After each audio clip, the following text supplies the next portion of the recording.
Hello, Alexia aqui. Então, antes de começar esse episódio, eu quero dar algumas atualizações sobre o inglês de Necru.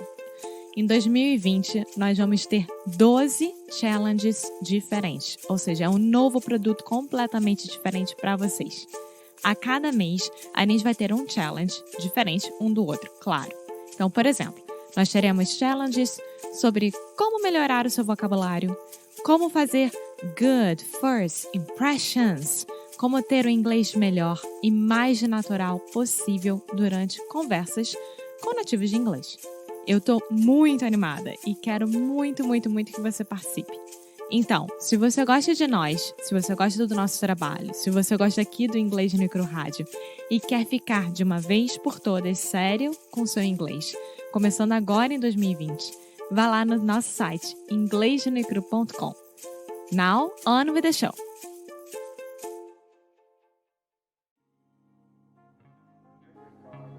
Oi pessoal, bom dia, boa tarde, boa noite. Bem-vindos a mais um episódio aqui do Inglês no Micro Rádio. A gente está muito feliz de ter você de novo com a gente.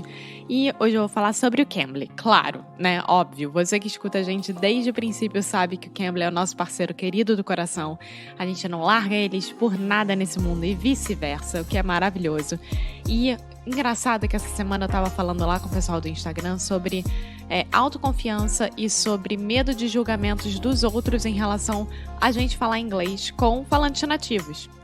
E, gente, o que eu falo sempre é, se você não começar a falar e ultrapassar essa barreira, você não vai conseguir ter a sua autoconfiança para encarar qualquer julgamento dos outros, não é mesmo? Então, assim, vá lá no Cambly. Vai no cambly.com ou no aplicativo do Cambly, coloca o nosso código em minutos grátis, que é Inglês no Micro Podcast. Dessa forma, você vai poder falar com o professor. Eles estão lá 24 horas por dia, de qualquer lugar do mundo, então não vai ter problema de uso horário nem nada. E dessa forma, você vai começar a ultrapassar essa barreira e parar de travar.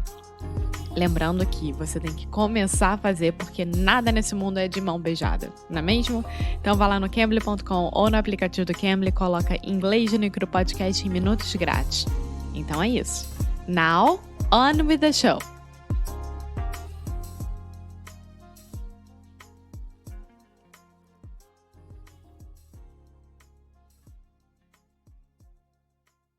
Hello, hey, sweet people, and welcome to another episode of Inglês no Micro Rádio. My name is Foster.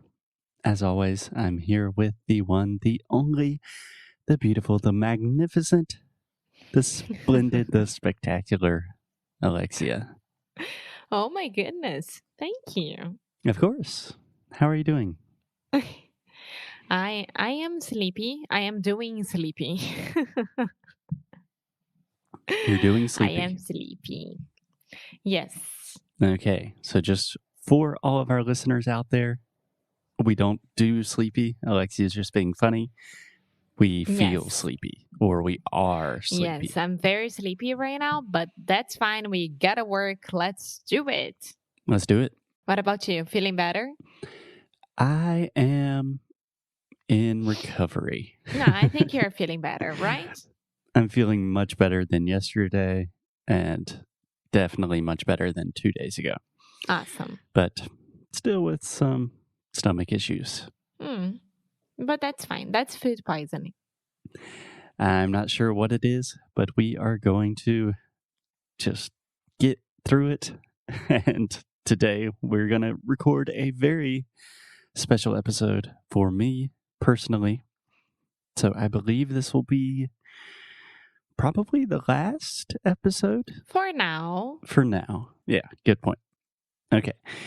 So we have been doing a series talking about different states in the U.S., learning more about the United States of America. And I don't know how many episodes we've recorded. Probably like 10-ish. 2 full weeks. Yeah. Yeah, probably 10 more or less. And 9. I think it is only appropriate that we end with the most special state in the entire United States of America.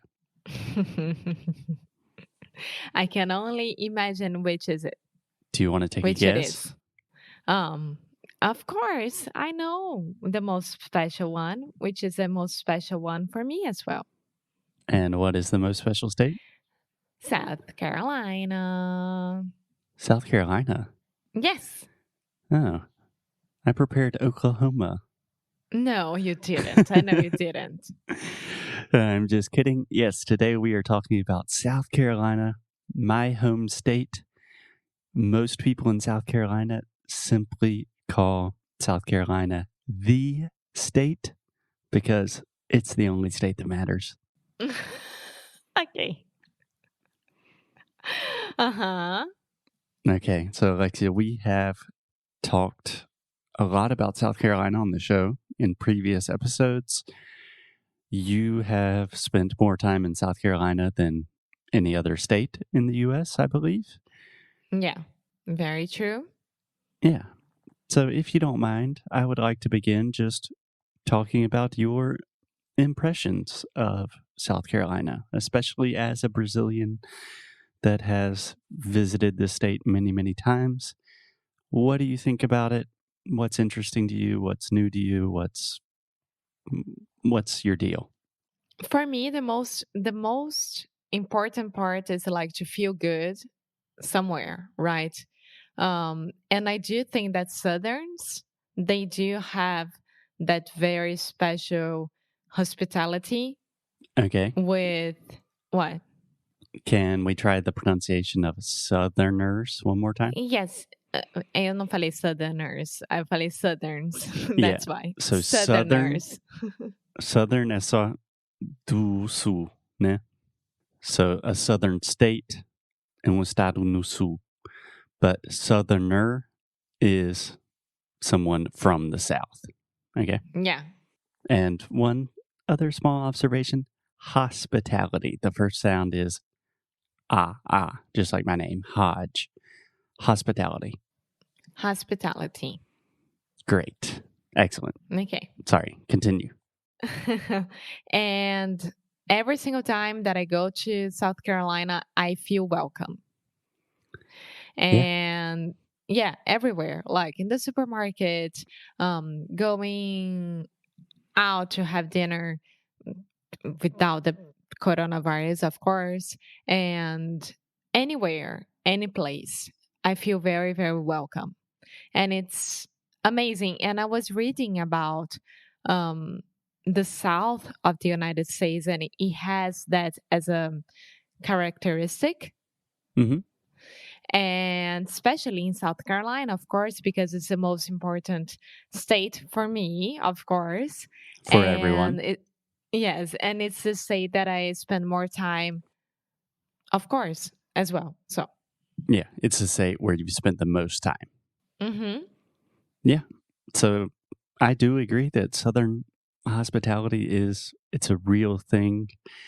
And the example that I always think of when I'm trying to explain the idea of Southern hospitality to people is I believe this was the first time that you visited Charleston and you were wearing a dress that was like, I don't know how to describe. How do you describe your dress? It looks like a aquarella painting full of colors. It's beautiful. I still have it.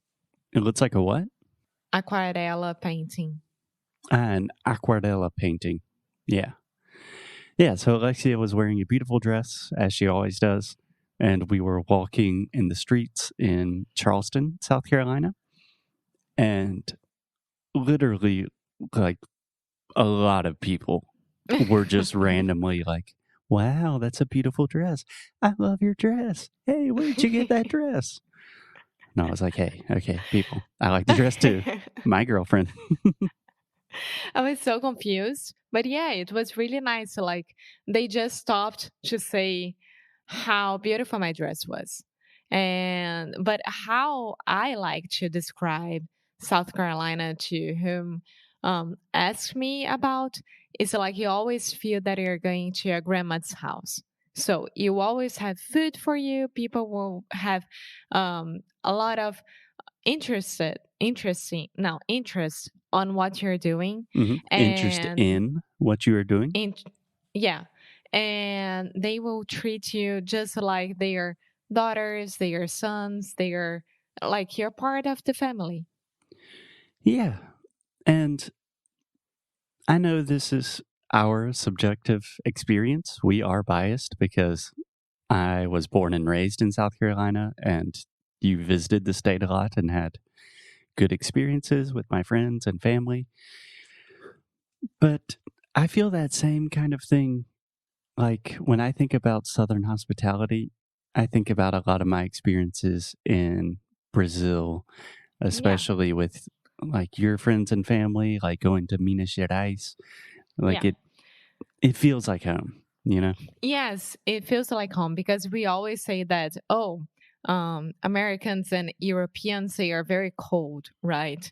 They don't treat us like we as Brazilians treat the others. We are always very um, welcoming with other people. So it's more or less how I feel in South Carolina. Of course, it has its problems. Of course, I'm talking about our experiences. Like it's very, very particular what we are saying here. Of course. Yeah. Of course, in South Carolina, like all states in the US, you will find racist people, rude, uneducated people. But for the most part, people, I don't think it's fair to describe South Carolinians as cold. I don't think anybody does that. No, it's the opposite of that. Yeah. Yeah. South Carolina is a very warm state. It's hot, both figuratively and literally. Yeah. And the second thing that I love about South Carolina is how, like, the food is amazing and it has historical facts behind it. So, everywhere in South Carolina, you have historical facts Yeah. for good and for worse, but it's there, it's a history. Yeah. So normally, Alexia, we say for better or for worse. Ah, okay. Do you want to repeat that one time? For better or for worse. How do you say that in Portuguese? Peraí. Para melhor ou para pior? Isso. So South Carolina is a very historical state. It was one of the original 13 colonies. So one of the first 13 places to separate from Britain, like 250 years ago. And a lot of our cuisine, a lot of our food has very strong traditions from West Africa. So a lot of slaves bringing really rich food and cultural traditions, which still survive today. Yeah, all the spices, and it's very spicy. Of course, if you order a pasta, the pasta will be spicy. Eu nunca entendi isso na minha vida. I Okay, suffer. so just to explain, Alexia's concept of spicy food is not the same as my concept of spicy food. I got better. You have to admit that. Yes, you did. Okay, so let's talk about some specific cities in South Carolina. So I think this will be a difficult one for you, Alexia. But if you could only choose one city in South Carolina to say which is your favorite, what's your favorite city in the state? Charleston. Okay, why? It makes sense, right? First of all, it's beautiful. It's beautiful. It's a small city that has everything. So you have a college there, so you're full of young people around you. You have all the stores. You have the main street, which has all the stores, all the restaurants. You have museums. You have the best restaurants there as well, and is in front of a bay, right? Is it a bay? I believe we call it a harbor. Okay. So there's a harbor there that you can see everyone sailing with the dolphins. I mean, you just feel good walking around. It's amazing. And it's a plus 100 for me that it's a walkable city. Yeah, Charleston, also known as the Holy City. It's very flat.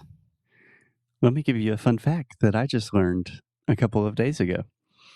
So my dad and I watched this movie on Apple TV called Greyhound. I highly recommend it. It's with Tom Hanks about World War II and like battleships. It's an awesome movie. Definitely recommend it. But in the movie, the Americans are fighting against like these Russian submarines. And my dad told me, so take this with a grain of salt because I don't know if it's historically accurate. But in World War II, they actually had Russian submarines come into Charleston Harbor. They didn't do anything, but they were there. I don't doubt it. Of course. It must be true. They were everywhere. I don't know, but it's crazy to think about.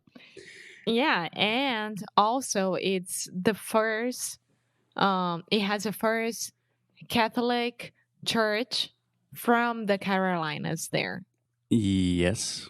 Yes, it's a very religious city, a very religious state in general. Bible Belt. It's in the Bible Belt, yeah. So let me ask you a different question, and I think I will get a different answer. If you had to live in any city in South Carolina, what city would you choose? Greenville. Me too. Why? I think I can't say that it's a tiny Charleston because it has nothing to do with each other, but it feels the same for me because it's walkable. It has everything that you need downtown. So it has a beautiful park with a river in the middle of it. All the stores, very good restaurants. You have malls. You have the parks is it a national park or a state park? State parks, yeah. Yeah, you have state parks there. I mean, it's tiny comparing to Charleston, but at the same time, it's so beautiful and it's so nice. You feel like at home. Yeah, and I think we should point out that Charleston is really expensive nowadays because Charleston has become like a cultural and tourist hotspot. Like it has a lot of the best restaurants in the United States. So the prices for an apartment or a house are kind of crazy in Charleston. Greenville is much more affordable. It kind of feels like an easier place to live, maybe. Yeah. But I do like Colombia as a place as well, like to spend more time and get to know it a little bit better. Yeah, that was going to be my last question. We have to talk about the capital of South Carolina, which is Columbia, which is where I did my master's degree, at least half of my master's degree, the other half in Rio. And it's where half of our family lives there? Yeah. My mom was actually born in Charleston, but grew up in Columbia. Yeah, a lot of my family lives in Columbia. You've only been to Columbia really just like once. No, yeah, I've been to your uncle's house more than once, of course, but like to the city itself, just once. Yeah. What'd you think about it? I loved it. I don't know if it was because of the area that we were, but I really enjoy it. But it made me feel a little bit more not claustrophobic, but lost, like São Paulo gives me this feeling as well that you don't know where the things are. Yeah, I can assure you that Columbia, South Carolina is not at all like São Paulo, but I understand what you're saying. Yeah, it was weird, but I would love to spend more time there. Yeah, cool. So but we had to talk about the most American, not American city, but the most touristy one. Okay. Myrtle Beach. Yeah. I did not even have that in my notes. A Foster. Yeah. So we've talked about Myrtle Beach on the show before. What do you want to say about Myrtle Beach?